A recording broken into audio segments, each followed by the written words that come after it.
Hello, je suis Linda Kofi et je vous souhaite la bienvenue sur la chaîne d'Alinergie. Ici, nous parlons non seulement des questions liées à l'énergie, qu'elles soient techniques, économiques ou géopolitiques, mais nous accueillons également des personnes évoluant dans ce domaine-là, que ce soit des étudiants ou des professionnels, afin qu'ils nous partagent leur parcours et également leur vision du monde de l'énergie. Aujourd'hui, notre invitée s'appelle Maria Aurélie Edmel. C'est une étudiante en première année de thèse de doctorat entre l'Université Paris-Saclay et l'INRAE. Elle est passionnée par l'énergie, mais surtout par la recherche et elle a pour ambition, selon ses propres termes, d'un jour révolutionner le monde grâce à ses découvertes. Je vous invite à visionner cet échange avec elle et si vous n'avez pas encore eu votre dose de bonne humeur de la journée, c'est le moment.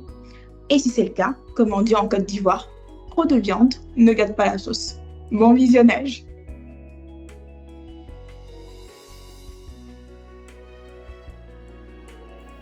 Bonjour Maria, tu vas bien? Oui, je vais bien et toi? Super, je vais très bien, merci. Je te remercie d'être avec nous aujourd'hui pour nous partager ton parcours sur Dalinergie. Et sans plus attendre, nous allons entrer dans le vif du sujet. D'accord. Est-ce que tu pourrais te présenter à nos auditeurs, dire qui tu es, d'où tu viens, ce que tu fais en ce moment? Qui est Maria Aurélie Edmel? D'accord. Donc, je suis Maria Aurélie Edmel, je suis ivoirienne et je suis en première année de doctorat en procédés énergétiques. Super. Et est-ce que tu pourrais nous en dire davantage sur ton parcours? Qu'est-ce qui t'a mené là? Quels établissements est-ce que tu as fait? Quel diplôme est-ce que tu as étudié? Ok. Donc, j'ai eu un bac D déjà en Côte d'Ivoire au lycée Mamie Fouet-Fétette Bégerville. Après, j'ai eu une bourse pour aller en Angleterre faire un bachelor en Chemical Engineering. Et après, j'ai fait un master à l'Université Paris-Saclay en procédés énergie environnement. D'accord, et c'est voilà, super maintenant, je intéressant. suis en doctorat. D'accord, ok. Et cette bourse dont tu parles, est-ce que tu as postulé pour l'obtenir? Comment ça s'est passé le processus d'obtention? Ok, en fait, c'était une bourse de mérite, donc c'était les meilleurs bacheliers de mon année. Et donc, on nous a juste sélectionnés pour la bourse, en fait. On était un peu une dizaine d'étudiants. D'accord, ok. D'élèves. Et c'est une bourse qui existait déjà? Est-ce que tu as été la première promotion ou est-ce qu'elle existe encore aujourd'hui? Oui, c'est une bourse qui existait depuis. C'est une bourse en fait du ministère de l'énergie de la Côte d'Ivoire. Mais actuellement, je pense qu'elle a été suspendue. Mais je pense que dans les années à venir, oui, elle va continuer à... Elle va être mise sur place. Je sais pas. D'accord, ok. Alors, on espère pour les prochains bacheliers. Oui, oui. Et donc, tu obtiens cette bourse, tu arrives au Royaume-Uni, tu fais un bachelor en génie chimique, Chemical Engineering. Oui. Et qu'est-ce qui te pousse à choisir un master avec une spécialisation sur l'énergie? Déjà, j'ai beaucoup aimé les cours qu'on avait, les cours sur l'énergie. C'est vrai qu'on avait beaucoup de cours sur le pétrole et tout, mais il y avait aussi la pression, pas la pression, mais l'état des lieux de l'époque. En tout cas, c'était vraiment l'énergie renouvelable, la situation climatique et tout ça. Et moi, je me disais, mais qu'est-ce que je vais faire? Qu'est-ce que je peux faire? Et je voulais vraiment apporter ma pierre un peu dans le combat climatique qu'on vit toujours. Et je me suis dit, bah, moi, je vais faire de l'énergie, ouais. C'était un peu ça. D'accord. Et pourquoi le choix de la France? Pourquoi tu quittes le Royaume-Uni après 3 ans d'études? Pourquoi tu n'y restes pas pour ton master? La première raison, ce sont les finances. D'accord. Parce que les écoles au UK sont très très chères. Et comme j'avais dit, j'étais boursière, donc c'était un peu facile. Et que pour les 3 années? Oui, j'ai été boursière que pour les 3 années, c'était que pour le bachelor. Et après, pour le master, c'était à la charge de chaque élève, des parents en fait. Donc, c'était pas trop possible de faire une université en Angleterre, surtout si tu veux faire une grande université, c'est pas donné. Et après, il y avait l'université Paris-Saclay, où j'ai fait mon master qui était très bien classé dans le classement Shanghai. Et coup de bol, ils avaient un master en énergie. Donc, je me suis dit, ok, ça c'est la voix de Dieu qui parle, donc vas-y. Donc, j'ai appliqué et voilà, j'ai été acceptée. D'accord, ouais. Félicitations. Merci. En retard. Et donc, tu fais ton master en énergie et ensuite un doctorat. Est-ce que pendant ce master, tu savais déjà que tu allais faire un doctorat? Est-ce que tu as commencé à y penser bien avant? Ou est-ce que ça s'est fait de façon spontanée? En fait, j'ai toujours su que j'allais faire de la recherche un peu lorsque j'étais en Angleterre. En fait, lorsque j'étais en Angleterre, parce qu'on avait beaucoup on faisait beaucoup d'expériences au labo. Et j'aimais vraiment mélanger, prendre des composants, se poser des questions, avoir une question au tout début et à la fin, trouver la réponse en fait. Donc j'aimais bien les moments passés au labo. Et les professeurs qu'on avait, ils étaient tous enseignants-chercheurs. Et des fois, les professeurs m'expliquaient en tout cas ce qu'ils faisaient comme expérience qu'ils ont fait. Je disais, ah, mais c'est cool en fait, parce que c'était concret, c'était pas qu'en l'air. Et donc je me disais, ah, mais c'est cool. Bon, je savais pas que j'allais faire vraiment un doctorat, mais je me disais que c'était cool. Et après, quand je suis arrivée en France, j'ai fait un stage. Mes 2 stages se sont passés dans des labos, donc avec des doctorants, avec des post-docs, tout ça. Et j'aimais le vibe. J'aimais le vibe et je me suis dit, ok, moi je vais faire la recherche, c'est sûr. D'accord. C'est sûr. Et en plus, comme j'avais dit, je voulais impacter, trouver, mettre ma pierre en tout cas. Et quoi mieux que faire la recherche et trouver quelque chose en fait pour révolutionner le monde. Alors, ce n'est pas pour remettre en question ton choix, mais je me demande pourquoi forcément une thèse. Pourquoi pas entrer dans une compagnie, par exemple, dans le département recherche et développement, donc en R&D. Qu'est-ce que la thèse t'apporte de plus? Déjà, je crois que avoir fait un doctorat, en fait, ça te permet, ça te donne des qualités vraiment exceptionnelles qui, pour certaines personnes, après tu peux en fait intégrer une entreprise en R&D et tout, mais par rapport à un élève de master qui va en R&D et un doctorant qui va en R&D, en fait, il y a une plus-value quand tu as fait le doctorat, parce que déjà tu as fait de la recherche. D'accord. Donc, tu as fait un peu de recherche et de développement déjà, donc tu vas pas dans un environnement que tu connais pas, en fait. Ok, donc c'est une plus-value Voilà. En termes de compétences. Oui. Et en fait, j'aimais juste, parce que c'est vrai, en entreprise, il y a les valeurs de l'entreprise, tu dois vraiment adhérer aux valeurs de l'entreprise. À la fin, il y a toujours ce truc de... tu dois apporter de la plus-value, mais un truc économique. Tu dois être rentable en fait à l'entreprise. Il y a un peu cette pression de, ok, tu fais de la recherche, mais pour gagner de l'argent dans une courte durée, en fait, il y a vraiment un planning et tout.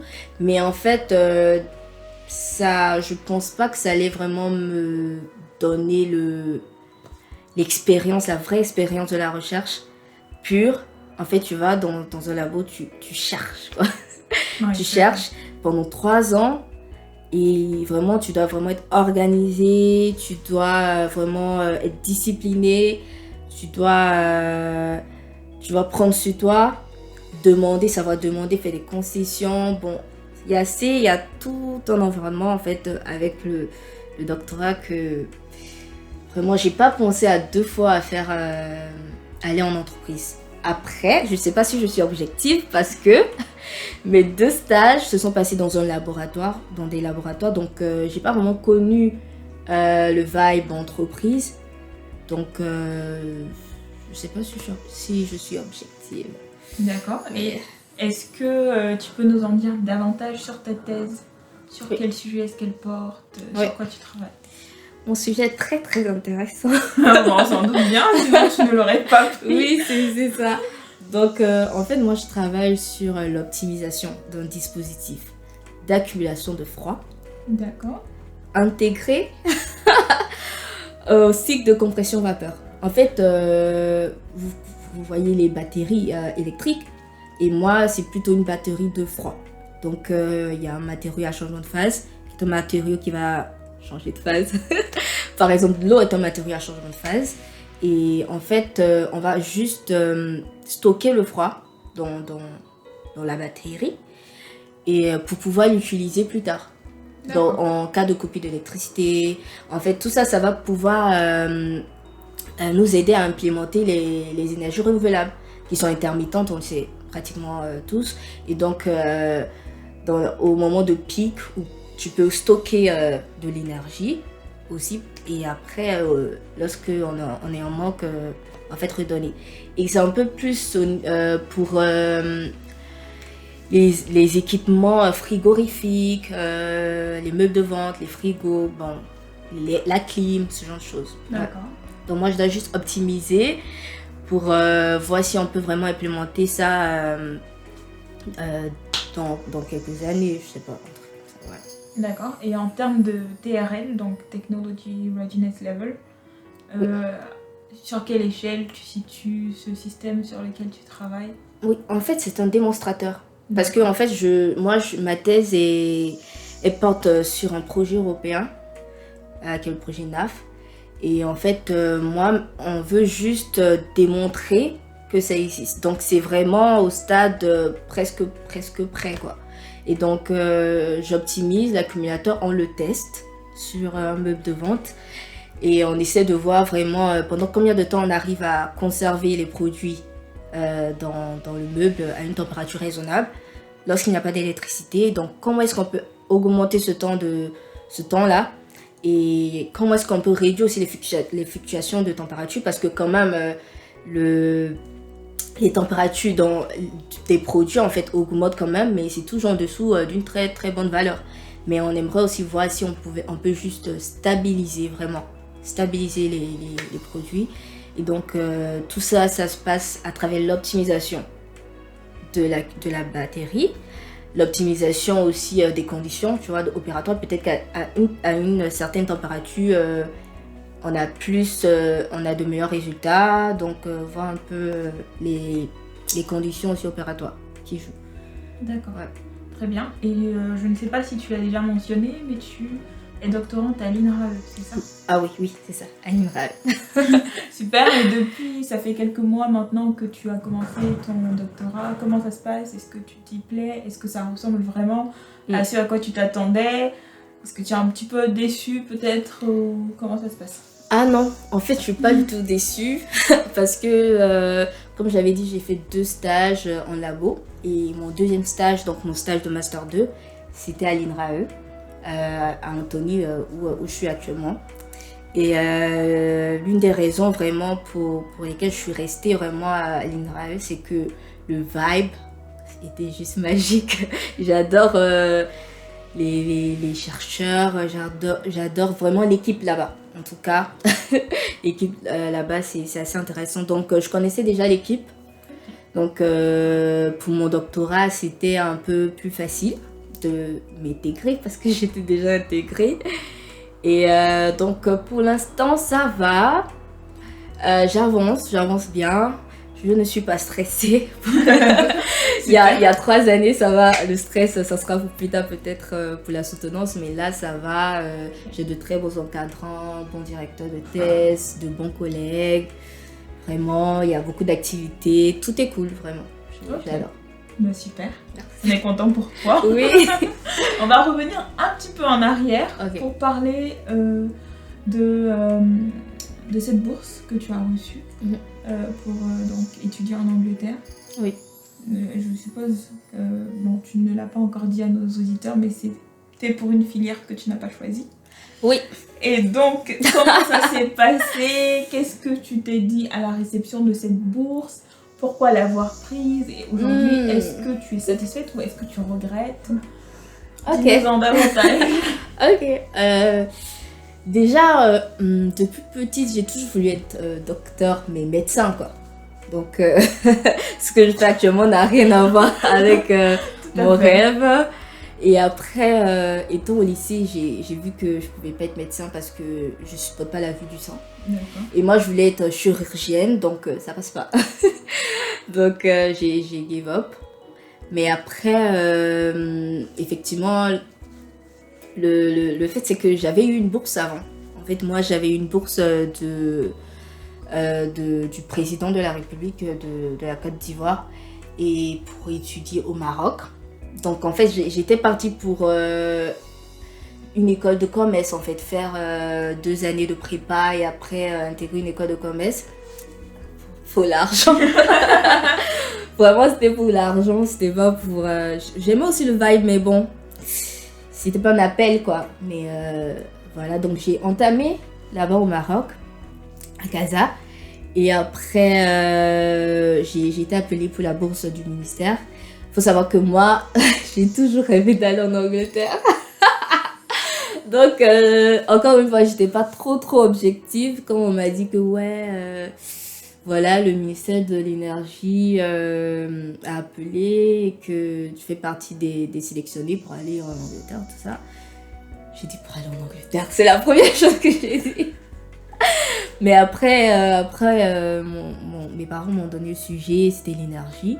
Mais je te promets que je me suis dit, mais attends, l'énergie c'est cool, hein. En fait, c'est un truc, c'est cool. En fait, je me suis dit l'énergie, quoi. Et comme j'ai fait une série scientifique un peu au lycée, donc je me suis dit, ok, l'énergie, en fait, c'est cool. Ouais, pourquoi pas. En fait, c'était juste pourquoi pas. Pourquoi pas. Et moi, je suis assez croyante, donc je me suis dit, ok, c'est la voie, vas-y. Et jusque-là, ça va, tu es satisfaite? À aucun moment, tu t'es dit, oh, peut-être que j'aurais été mieux dans une autre filière? Let me think. Non. En fait, j'ai adoré vraiment mon temps passé en Angleterre. J'ai adoré les cours. C'est vrai, pas tous les cours. Parce que le génie chimique et les procédés, c'est assez compliqué. Mais bon, il y avait, bien sûr, tu peux pas aimer tous les cours en même temps, au même niveau. Mais j'ai adoré, les profs étaient très avenants, donc j'ai aimé l'énergie en fait. Comme j'ai dit, c'était pas mon rêve, mais après je me suis dit, waouh, ce qu'on fait c'est important. En fait, je voyais l'impact direct. Au Maroc, ça allait plutôt une école de commerce, tu vois, un peu manie. Mais là, c'était, ok, qu'est-ce que je fais pour optimiser un réacteur? Comment optimiser un réacteur? C'était comment... en fait, c'était assez concret. C'était vraiment des choses du quotidien qu'on utilise, mais qui étaient faites par des procédés. C'était un peu tout ça. Donc, je me disais, waouh, genre, je fais une filière assez cool, oui. Et donc, j'ai fini par aimer. Et là, je regrette pas du tout parce que je suis où je suis grâce à cette bourse, grâce aux cours que j'ai fait en Angleterre, grâce aux professeurs que j'ai eus, grâce aux amis aussi que je me suis fait, et voilà, je regrette pas. Bah super. Mais donc finalement, ce sont tes études en Angleterre qui t'ont poussé à être intéressée par la recherche, ou bien avant tu étais déjà intéressée par la recherche? Parce que tu as dit que tu l'étais déjà, mais c'est à quel moment que tu En fait, ok, c'est plus en Angleterre, mais il faut savoir que la plupart des personnes en Côte d'Ivoire, en tout cas, faire un doctorat, je sais pas, c'est Oui. Voilà, c'est la chose, tu vois. bien. Donc déjà, étant élève, tu te dis, ok, je vais faire licence, master, doctorat. En fait, on dit tout ça, mais on sait pas ce qu'on dit. Voilà, on se dit qu'on va faire un doctorat, mais on sait pas ce qu'on dit. Mais en Angleterre, là, je me suis dit, c'est sûr que je vais faire la recherche. Parce que déjà, tu peux faire un doctorat, mais pas forcément faire la recherche à la fin. Mais moi, je me suis dit, non, le lab, j'aime. Donc tu veux vraiment être chercheur après? Oui, je vais être chercheur ou enseignant-chercheur. D'accord. Mais je suis pas très sûre pour l'instant, je réfléchis. Mais Qu'est-ce déjà, qui te fait balancer? Est-ce que c'est je m'en doutais. c'est l'argent. Ah, on en D'accord. parle? Non. D'accord, mais super. Donc on est ravis de savoir que là tu te plais où tu es, et que tu n'as pas de regrets par rapport au choix que tu as fait pour la bourse. Et donc tout va bien dans le meilleur des mondes. Oui, tout va bien. C'est super. Alors, est-ce que tu pourrais nous en dire davantage sur les différents stages que tu as eu à faire pendant ton cursus, le processus de recrutement académiquement? Est-ce que ça a été difficile pour obtenir ces stages? Est-ce que tu savais déjà plus ou moins vers quoi tu voulais t'orienter? Ok. Déjà, moi, mon premier stage s'est fait un peu en période de Covid. Bon, fin Covid. Donc, j'ai eu de très bons profs en master. Donc, big up l'Université Paris-Saclay. Mais donc, en fait, il y a eu un accompagnement. Donc, on avait une deadline pour faire les candidatures. Tu pouvais amener ton CV pour que les profs relisent un peu, ton prof principal. Donc, en fait, moi, je n'ai pas fait beaucoup de candidatures. J'ai fait, je crois, qu'une seule candidature en M1. Les personnes sont chanceuses. Non, non, parce que je me dis que il faut faire ce qui te plaît dans la vie. Si tu fais ce qui te plaît, tu es heureux et voilà, tu sens pas que tu travailles. Donc moi, je cherchais un sujet qui me plaise. Donc bien sûr, les professeurs nous envoyaient des sujets des fois qui sont en accord avec notre master. Mais je cherchais un sujet innovant, un sujet waouh, un sujet, tu vois, tu sais, ouais, je fais un stage, je fais ça. Et j'ai vu une offre, en fait, et j'ai dit, what? Ouais. Et donc, j'ai demandé, j'ai appliqué, j'ai fait l'interview. Et vraiment, j'ai adoré. Je devais faire l'interview en anglais. Guess what? Ça s'est bien passé. Ouais. Et je me dis, attends, mais Dieu merci, j'ai fait mes études en Angleterre. Donc, en fait, c'était l'une des raisons.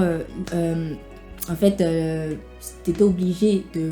Pas obligé, mais c'était en plus si tu parlais anglais. Donc, parce que j'étais la stagiaire d'un doctorant international. Donc, lui, il est plus à l'aise en anglais. Donc, quand j'ai dit que ouais, j'ai fait en Angleterre, tout ça, le gars, il a dit yeah. Donc, on a fait l'interview en anglais. C'était assez cool. Ça faisait un peu de temps que j'avais laissé mon anglais. Mais je me suis dit, ça allait bien. Le doctorant, il était très, très cool. Vraiment, le vibe, il était... J'étais stressée. Mais en vrai, j'étais stressée. C'était ma première interview.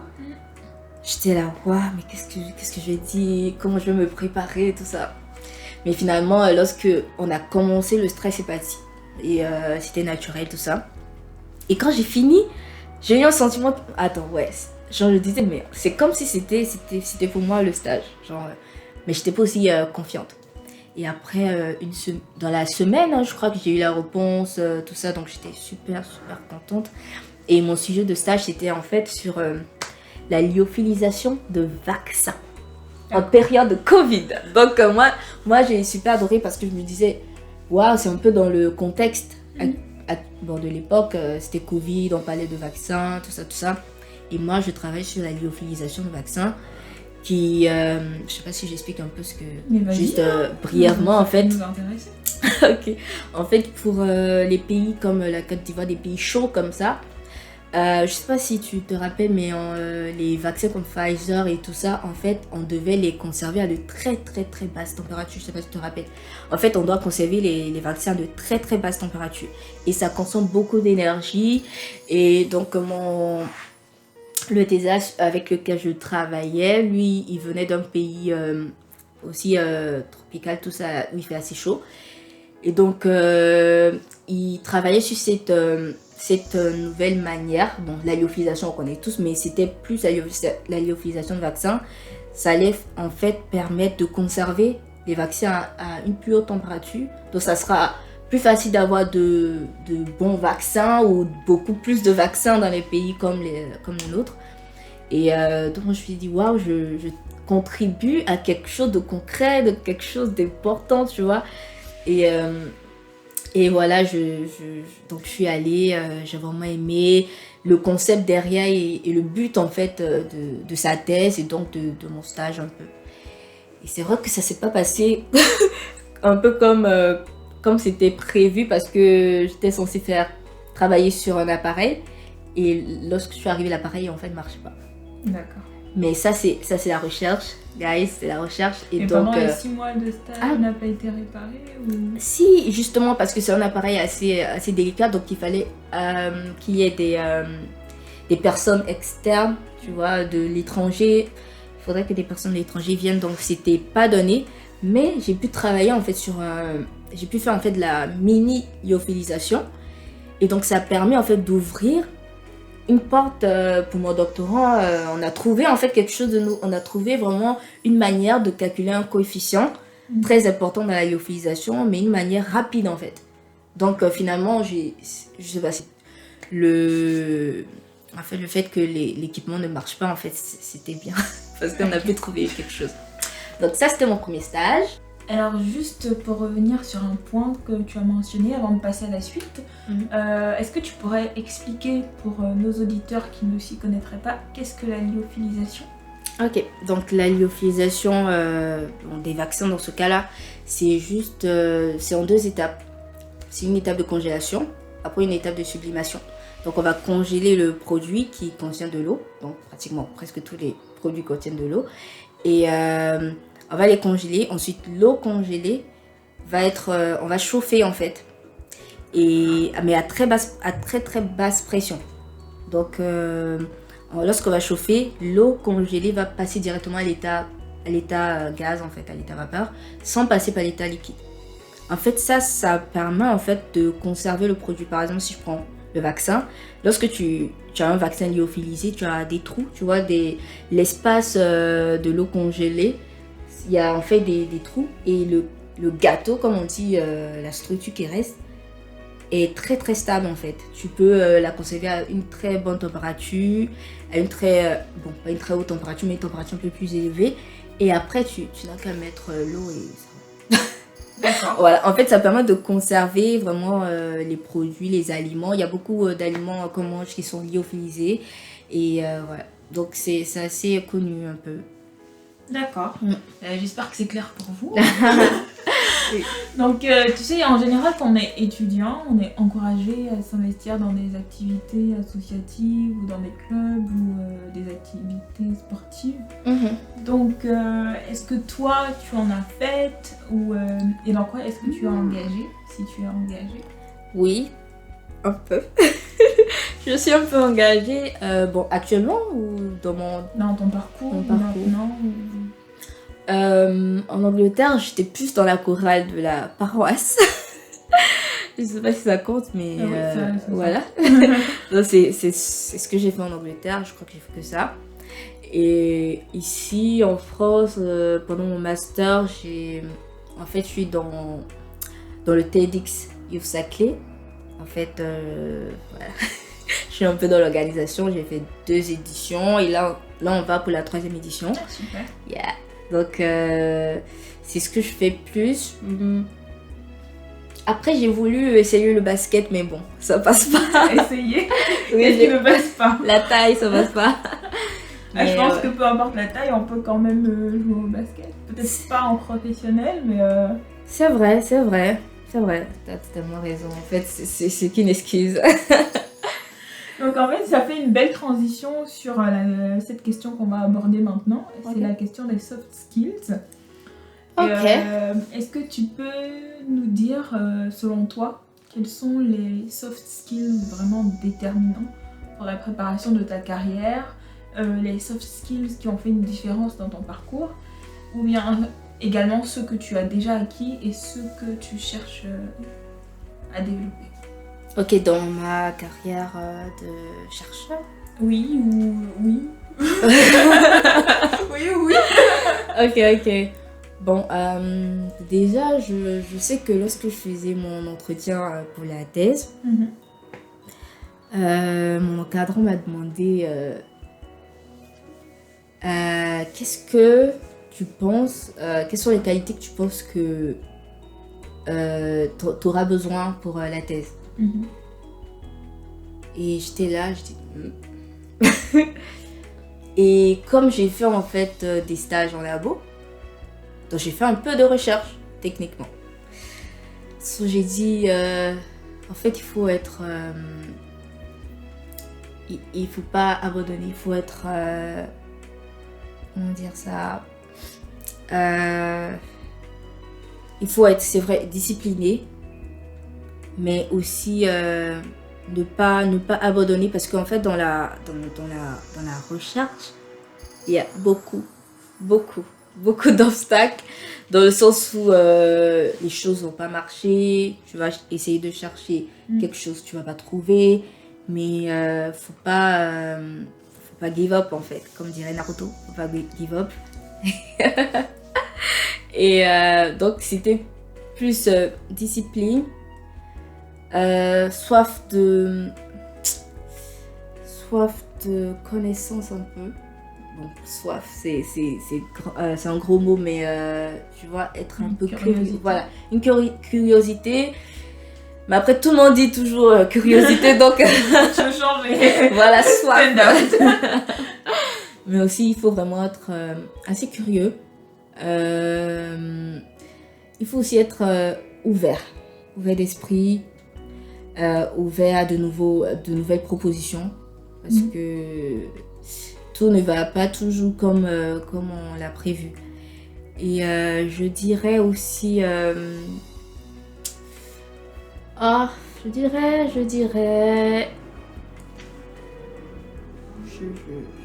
Je sais pas trop. Tu sais. Déjà, il faut avoir l'amour de la recherche. Faut pas que ce soit... En tout cas, dans le monde de la recherche, faut pas que ce soit pour l'argent. Parce que de toute façon, tu n'auras pas assez. Mais ça doit être vraiment pour l'amour de la chose, de vraiment je veux trouver quelque chose, je veux poser ma pierre, c'est un peu ça. Donc je dirais ça. Mais je sais pas, j'ai pas vraiment beaucoup d'idées actuellement. Mais je sais pas si tu me donnes peut-être des exemples, je peux te dire ah oui, ah non, ah oui. Ah non. La gestion du temps.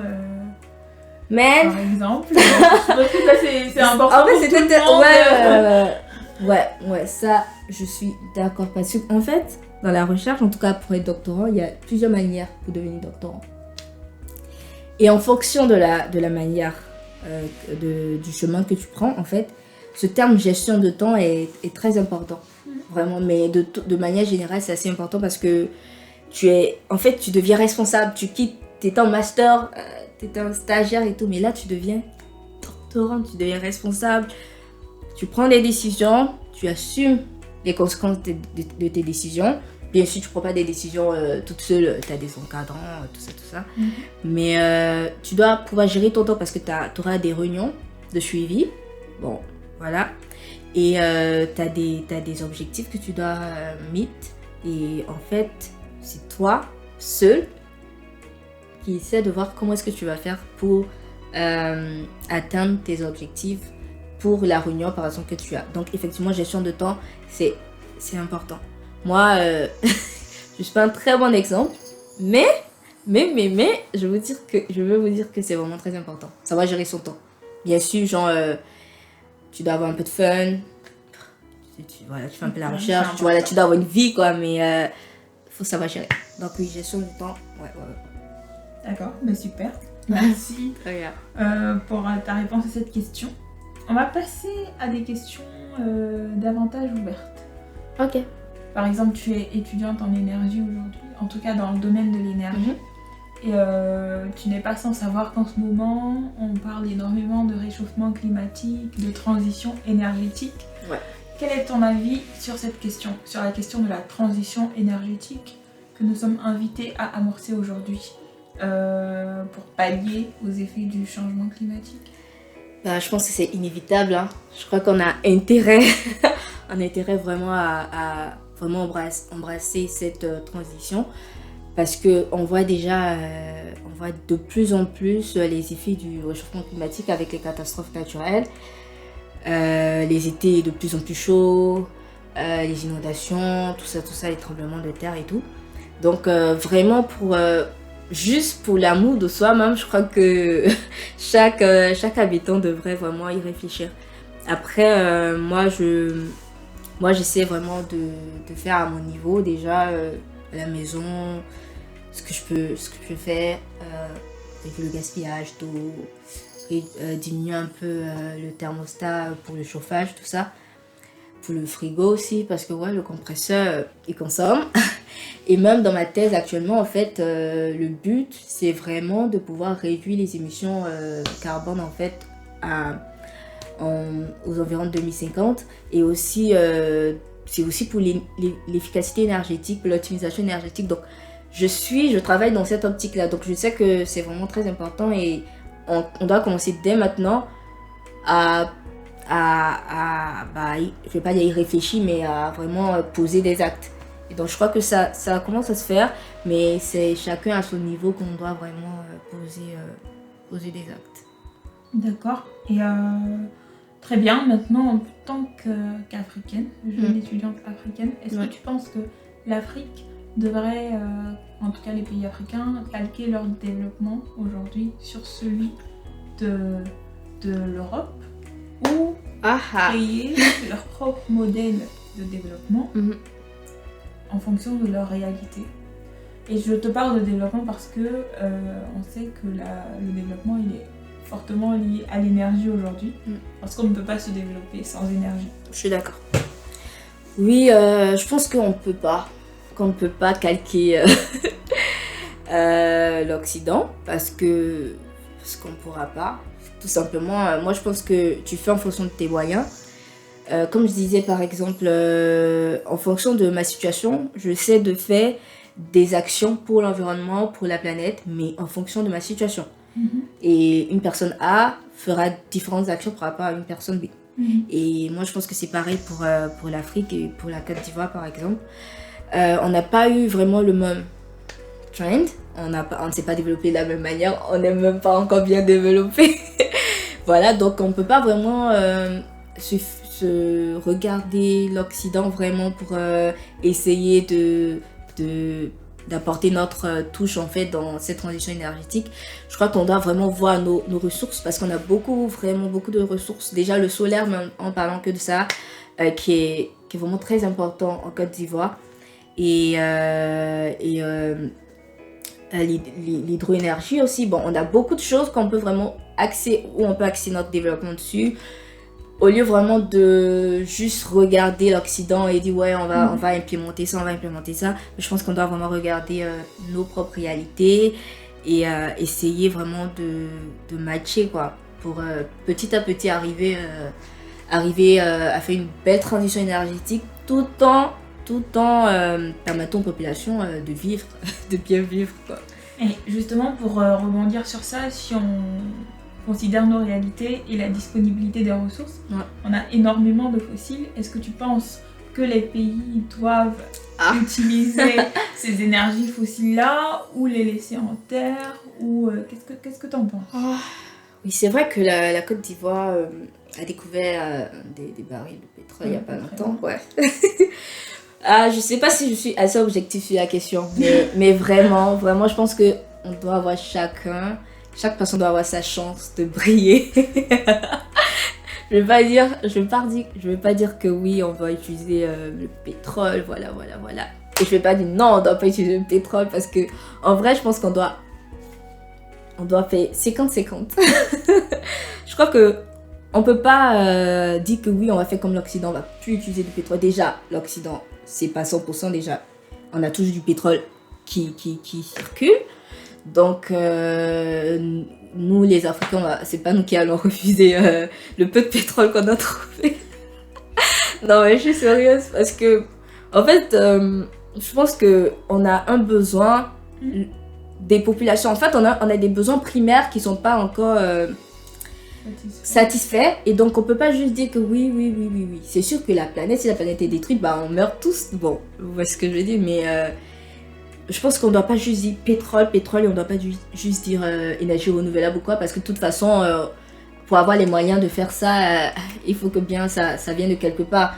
Et tout. Donc je pense que, je sais pas ce que l'État fait actuellement, mais je pense que les États africains devraient, utiliser un peu de pétrole, mais quand même commencer à développer la partie énergie renouvelable et tout. Parce que déjà, moi, comme j'ai dit, j'ai eu une bourse du ministère de l'énergie. Donc, on est allé déjà étudier un peu l'énergie et tout. Et je sais qu'il y a assez de sociétés qui s'ouvrent un peu sur les énergies renouvelables. Donc je pense que ça va, ça arrive. Mais mettre une croix sur le pétrole, je pense pas que ça sera possible. Vraiment, je pense pas que ça sera viable. Non. D'accord, mais très bien, merci pour ton avis. Merci. Alors, on va maintenant passer à un autre volet de cette interview, c'est le volet conseil. Oh. Est-ce que tu conseillerais à une jeune femme ou à un jeune homme qui vient d'avoir son baccalauréat, qui ne sait pas trop quelle filière choisir, est-ce que tu lui conseillerais le domaine de l'énergie et pourquoi? Bah oui, parce que moi j'aime ce que je fais. Et donc tu peux conseiller que ce que tu aimes si tu veux le bien d'autrui. Donc moi je conseillerais parce que j'aime. Mais aussi parce que là on se bat vraiment, c'est vraiment un combat sur l'énergie en fait, pour notre planète, vraiment pour demain. Donc si tu es quelqu'un qui vraiment veut, je veux pas se démarquer, mais veut vraiment apporter quelque chose de concret, veut vraiment travailler sur quelque chose de concret, quelque chose qui a un impact dans un futur très très proche, parce que on parle de 2050 là. Donc je te dirais oui, vas-y pour l'énergie, n'aie pas peur, parce que vraiment il y a beaucoup on dit ouais c'est dur ou je sais pas quoi, ouais c'est compliqué ou je sais pas, mais en vrai non. Et c'est génial, t'as beaucoup d'opportunités aussi pour le travail et tout, donc il y a pas de problème. Ok, super. Ouais. Et en tant qu'étudiante étrangère, Ouais. tu as peut-être fait face à des difficultés, à du dépaysement et tout ça. Quel conseil tu donnerais à une personne dans la même situation que toi? Quelle recommandation pour tirer le meilleur de ce parcours à l'étranger? Ouais, ok. En fait, moi, encore une fois, je suis pas objective. Parce que pour la bourse, je suis allée avec plein d'autres élèves, en fait, bacheliers de mon pays. Donc, en vrai, j'étais pas dépaysée. Donc, j'avais la Côte d'Ivoire à côté de moi, en fait. Mais, donc, moi, ce que je dirais, c'est de ne pas s'isoler. C'est très facile à dire, mais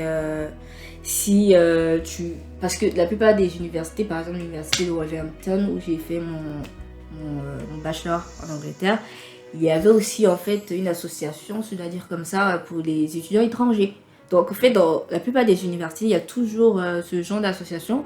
Et c'est bien quand tu vas à l'étranger toute seule, en tout cas, d'intégrer ce genre d'association, parce que tu vas voir d'autres étudiants étrangers, pas forcément de ton pays, mais d'autres pays. Tu te fais des amis. En fait, vraiment, c'est se faire des amis, de faire des connaissances, de bonnes connaissances, bien sûr.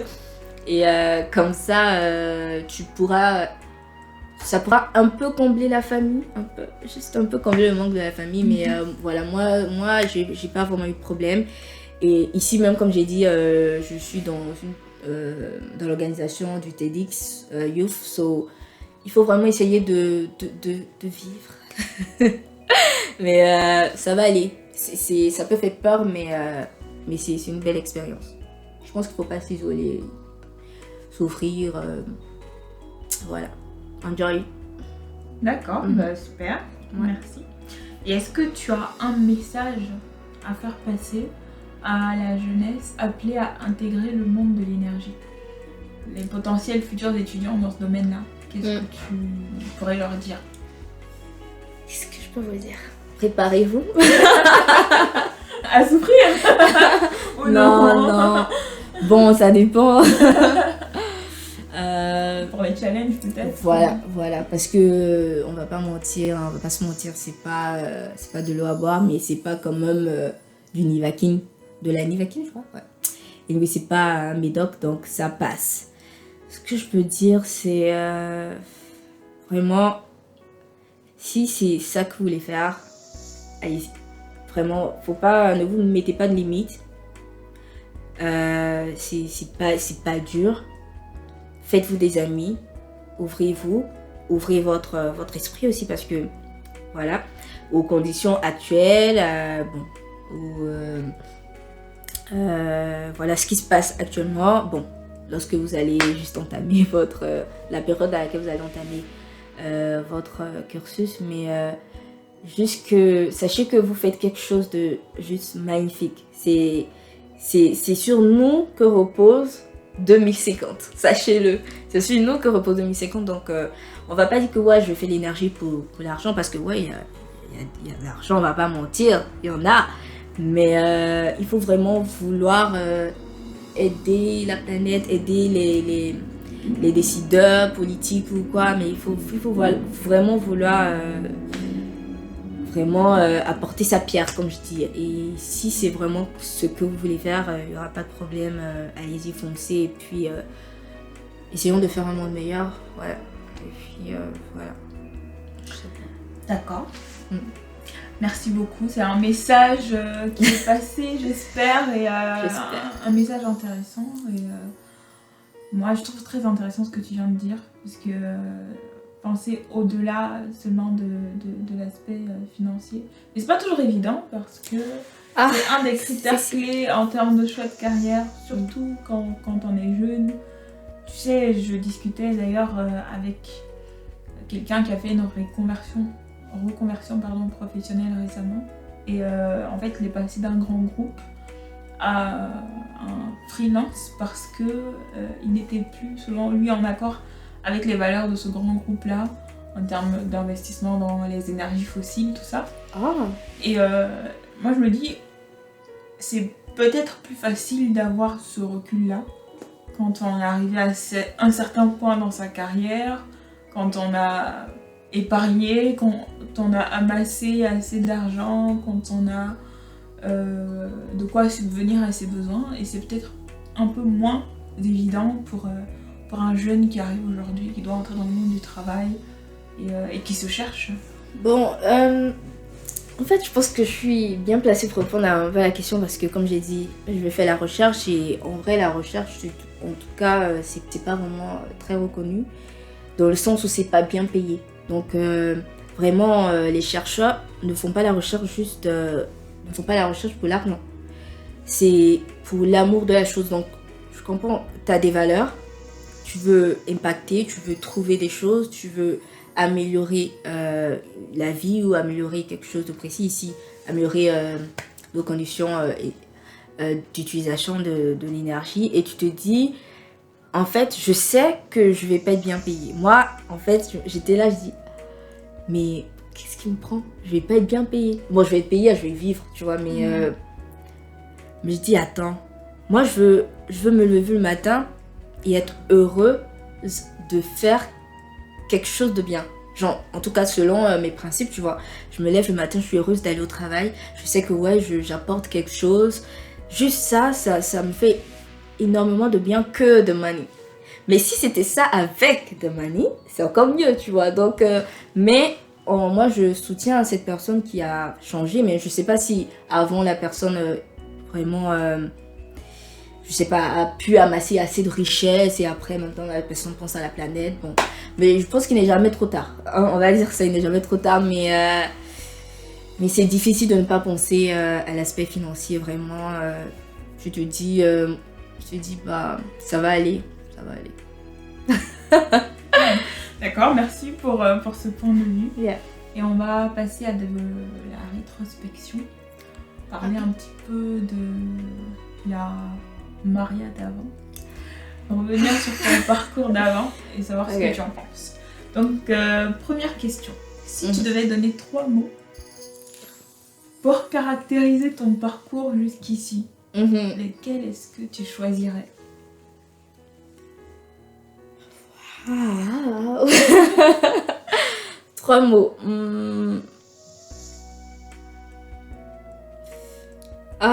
Oh my god. Je dirais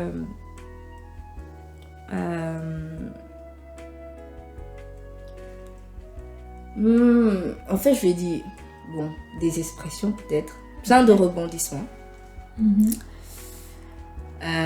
Stupéfiant quand même, parce que je pense que mon parcours,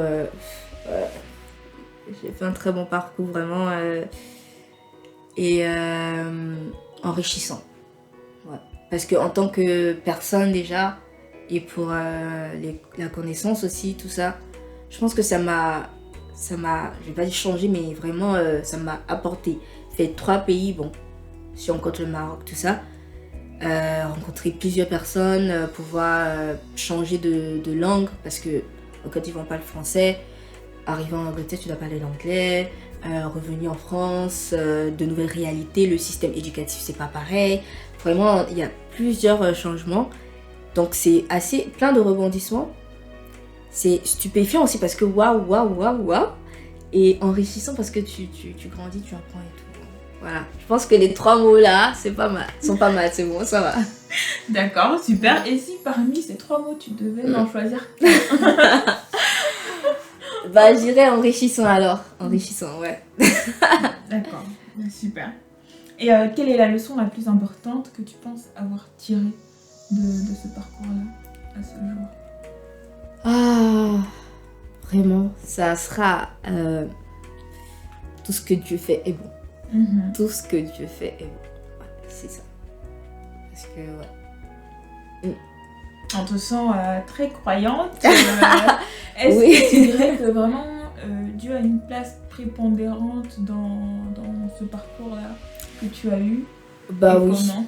Bah oui, parce que moi, je suis du genre à laisser beaucoup de décisions à Dieu. En fait, genre, je lui dis, ok, voilà, je vais faire ça. Je vais faire ça. Je sais pas trop ce qui va me rendre heureuse. Vas-y, donne-moi ce qui va me rendre heureuse. Vraiment, et tout se met en place. Genre, et vraiment, je peux donner même un exemple pour ma thèse.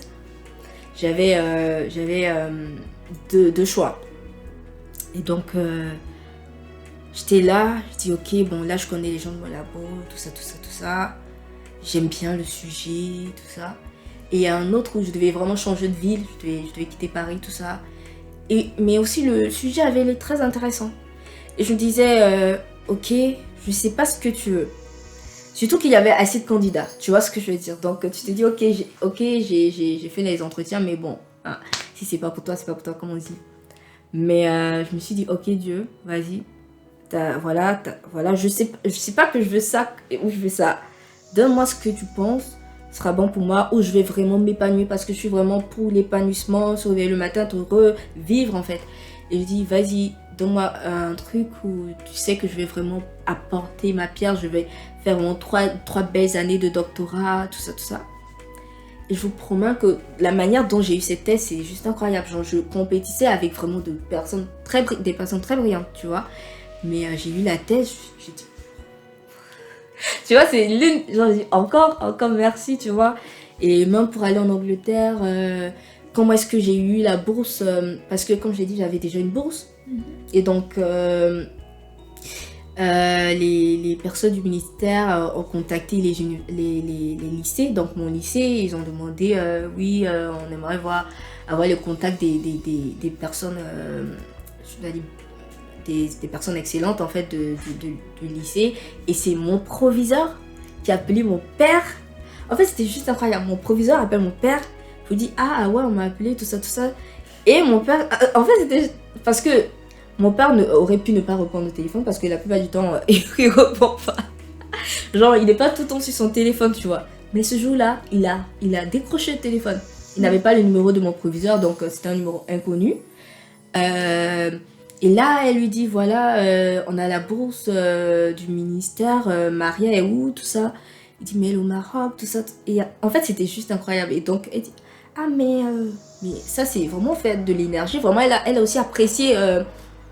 le sujet en fait, la raison pour laquelle on devait aller en Angleterre et tout. Et mon père aussi m'a appelé, il dit voilà ce qu'on a. Et moi je dis, en vrai c'était juste incroyable. Donc moi vraiment je suis assez croyante et je sais que vraiment Dieu a vraiment une grande part dans ce que je fais actuellement. Ouais. D'accord. Et jusque là, quand tu regardes tout ça, est-ce que tu te sens fière de toi, fière de tes accomplissements? Et puis quelle est ta plus grande fierté? Aïe.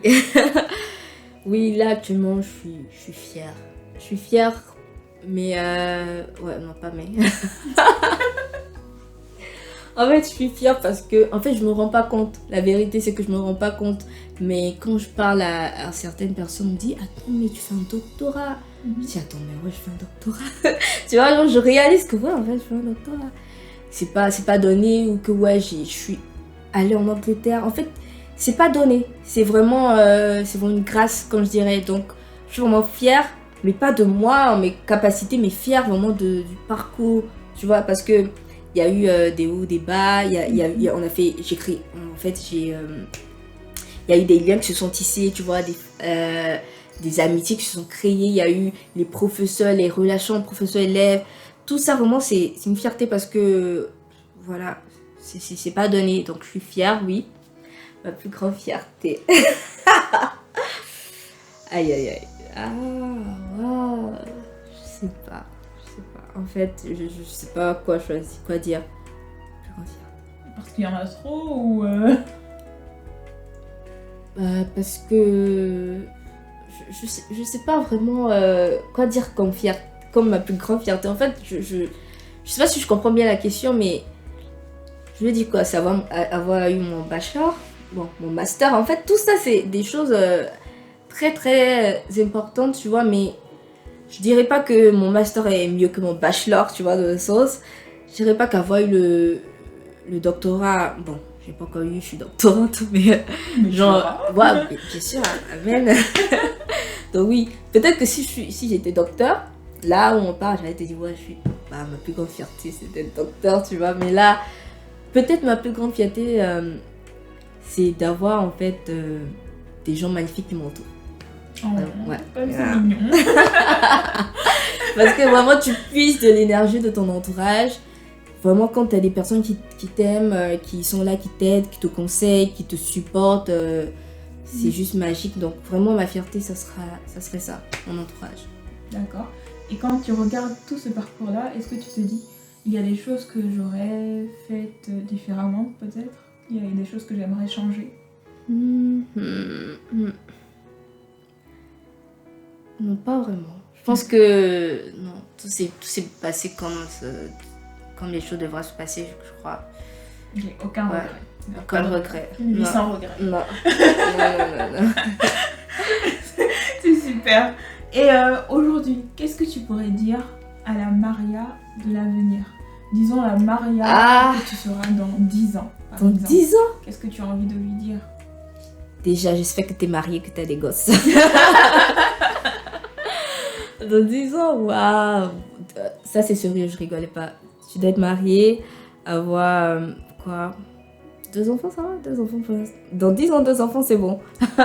Mais juste pour être sérieuse, j'espère que t'es heureuse, vraiment. T'es épanouie, que t'as une carrière dans la recherche qui te plaît, que tu as trouvé des choses assez intéressantes, que t'as trouvé vraiment des choses, t'as fait des partenariats. J'espère que tu ne regrettes pas les 10 ans, tu vois, les 10 ans qui à venir au passé. J'espère que tu regrettes pas, tu regrettes rien. J'espère que tu as toujours tes amis, ta famille, en bonne santé, tout ça. Et j'espère que tu me regretteras pas aussi. voilà, j'espère juste que tu es heureuse. Voilà. D'accord, c'est un beau message. Yeah. On espère que tu as compris la Maria de la Oui, on espère. Et pour clore, je vais te demander un mot pour la fin et également une citation. Peut-être une citation qui te motive, une citation que tu aimes la bien. citation, j'ai déjà la citation. Je peux peut-être la donner et ensuite donner le mot de la fin. Tu peux dire ce que tu veux, soit nous, l'équipe d'Alénergie, soit nos auditeurs, à qui tu veux. En fait, la citation que je vais donner, c'est une citation de Naruto. J'aime beaucoup Naruto, les fans de Naruto, on l'a eu. Oui, je suis une fan de Naruto. So, Naruto dit toujours qu'il ne faut jamais abandonner. Vraiment, never give up, c'est son indo. Et moi, j'ai été stupéfaite déjà de sa vie dans l'animé, quoi, genre. Donc je dis, mon truc, c'est mon indo, c'est ne jamais abandonner. Donc ce que je peux vous dire aux auditeurs d'Alénergie, c'est de ne jamais abandonner vos rêves, de ne jamais abandonner vos familles, vos amis, de croire toujours en vous, en vos compétences, d'apprendre, de continuer à apprendre et de toujours relever. parce que les échecs, on en a. Hein. J'en ai eu aussi. Mais il faut toujours reprendre le dessus et continuer. Donc ça sera mon mot de fin. Je remercie l'équipe d'Alinergie. Merci à toi. Merci et j'espère que mon message aura aidé certaines personnes et tout. Ouais. D'accord, super. Merci beaucoup pour ta présence, Maria. Ça a été un plaisir de t'avoir avec nous aujourd'hui et on espère te revoir pour une prochaine fois pour parler davantage peut-être d'un sujet lié à ta thèse ou d'un autre sujet lié à l'énergie. Ok, pas de problème. Merci. Allez, à la prochaine. Merci beaucoup. Bye.